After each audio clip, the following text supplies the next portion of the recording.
ஒரு தற்கூரி மாதிரி பேட்டி கொடுத்த பாரு. இந்த அளவுக்கு ஒரு அயோக்கியத்தனம்னா இந்த அயோக்கியத்தனத்தை மாய்க்கிறதுக்கு தான் இன்னைக்கு நான் சாட்டை எடுத்து அடிச்சுக்கிறேன், செருப்பு போட மாட்டேன், என் தொண்டர்களை கூப்பிட்டு அப்புறம் இன்னும் நீயே உன் தொண்டர்களை அசிங்கப்படுத்துறேன். என்னன்னா நான் தொண்டனை கூட்டிட்டு போராட்டம் பண்ணா நாயை தூக்கிட்டு போற மாதிரி தூக்கிட்டு போறீங்க அப்படிங்கிற நம்மள எவனுமே போராட்டம் வந்த தொண்டனை இப்படி அசிங்கப்படுத்த மாட்டேன்.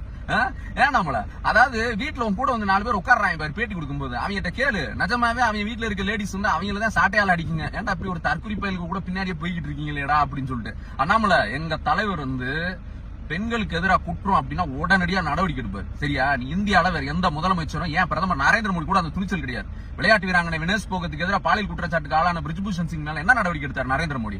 கடைசி வரைக்கும் அந்த ஆள் மேல நடவடிக்கையே எடுக்கல. இதெல்லாம் தாண்டி அந்த ஆளோட மகனுக்கு எம்பி சீட் கொடுத்தாரு உத்தரப்பிரதேசத்துல. அந்த மாதிரி எங்க தலைவர் செய்ய மாட்டாரு. நரேந்திர மோடி அரசோட நேஷனல் கிரைம் ரெக்கார்டு பியூரோ சொல்லுது, அதாவது இந்தியால சேஃபஸ்ட் சிட்டினா அது சென்னை தமிழ்நாடு தான் அப்படின்னு. சரியா?